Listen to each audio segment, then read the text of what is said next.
तो कहानी की शुरुआत में हमें एक फैमिली दिखाते हैं जो कहीं जा रही होती है।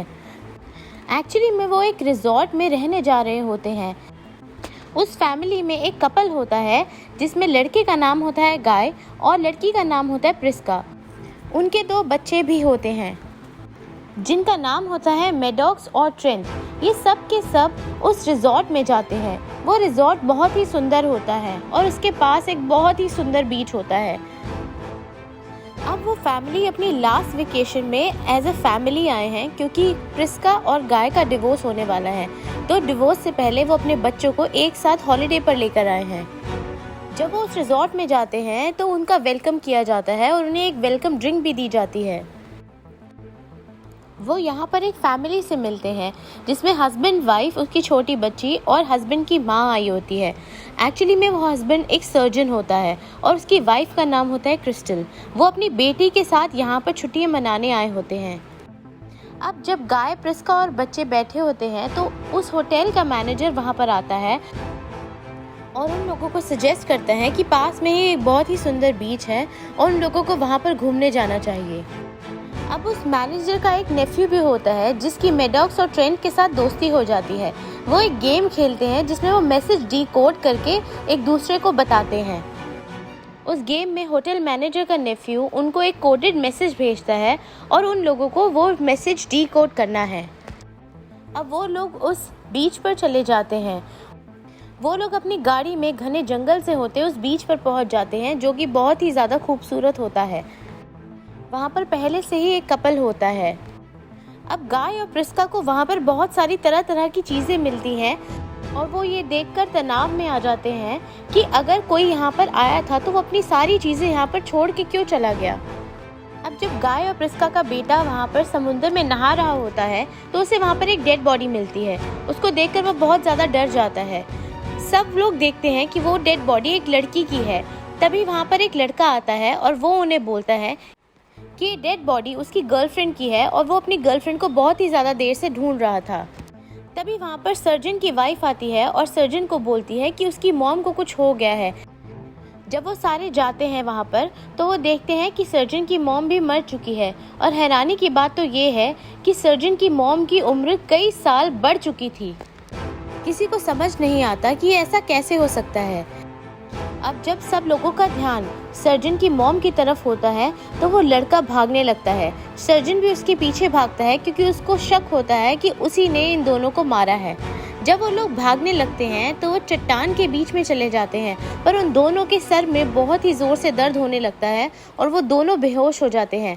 और जब वो होश में आते हैं तो वो अपने आप को उसी बीच पर पाते हैं।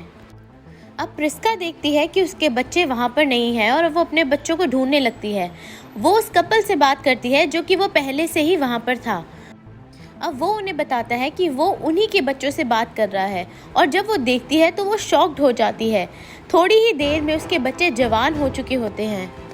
वहाँ पर किसी को समझ में नहीं आ रहा होता कि ये हो क्या रहा है और सबकी उम्र हर बीतते मिनट के साथ बढ़ती ही जा रही है।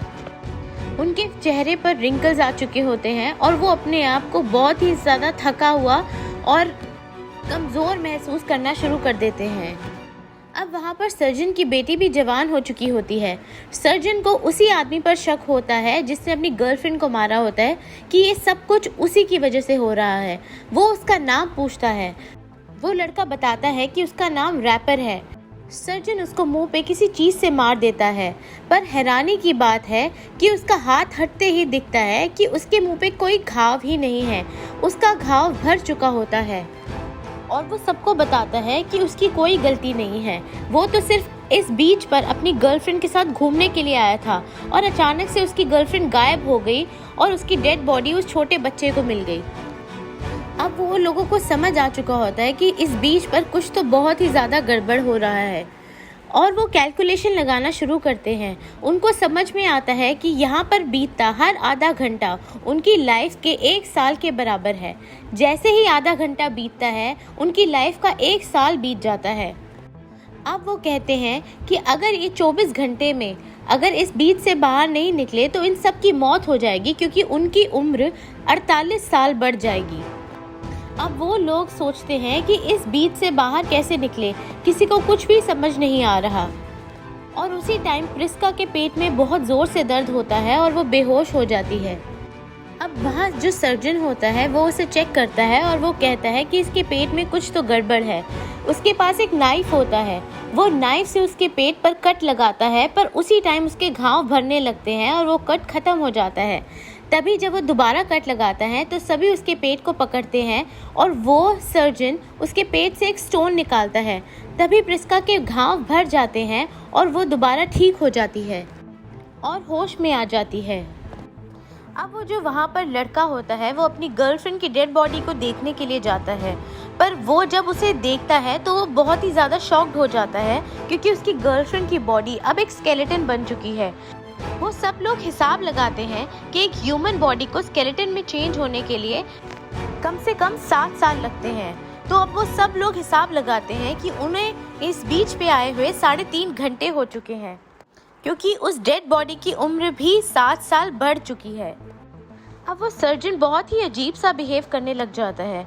वो सब लोग अपने बच्चों के लिए बहुत ही ज़्यादा चिंतित होते हैं, पर वो उनको कहीं दिखते नहीं। जब वो अपने बच्चों को ढूंढते हैं तो उन्हें पता चलता है कि जो सर्जन की बेटी है वो प्रेग्नेंट है, क्योंकि ट्रेंट और उसकी बेटी एक टेंट में गए थे और उसकी बेटी जब बाहर आई तो वो 5 महीने प्रेग्नेंट थी। अब जो उनमें से चाइनीज़ आदमी होता है जेरेड, वो उन्हें बताता है कि जिस हिसाब से उनकी उम्र बढ़ रही है उनको उसकी डिलीवरी की तैयारी भी अभी ही करनी चाहिए। और ऑलमोस्ट उसी टाइम वो डिलीवरी के लिए तैयार हो जाती है और वो एक बच्चा डिलीवर करती है, पर उस बच्चे की भी उम्र इतनी तेज़ी से बढ़ रही होती है कि उसको कुछ खिलाने का टाइम ही नहीं मिलता और वो बच्चा बेचारा भूखे पेट ही मर जाता है।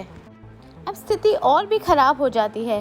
सब लोग अपना मेंटल बैलेंस खोने लगते हैं और बहुत ही ज़्यादा फ्रस्ट्रेटेड हो जाते हैं। क्रिस्टल जो कि एक बहुत ही कोशिश करती है इसी उम्मीद में कि वो वहाँ से निकल सके, पर जैसे ही वो थोड़ी देर ऊपर चढ़ती है उसके सर में बहुत ज़ोर से दर्द होने लगता है और वो नीचे गिर जाती है। नीचे गिरकर उसकी मौत हो जाती है। अब जेडन की वाइफ पेट्रिशिया भी बीमार होने लगती है। उसको इतने सिवियर सीजर्स आते हैं कि वो बेहोश हो जाती है और मर जाती है। अब शाम होने तक सबकी हालतें ख़राब हो जाती है।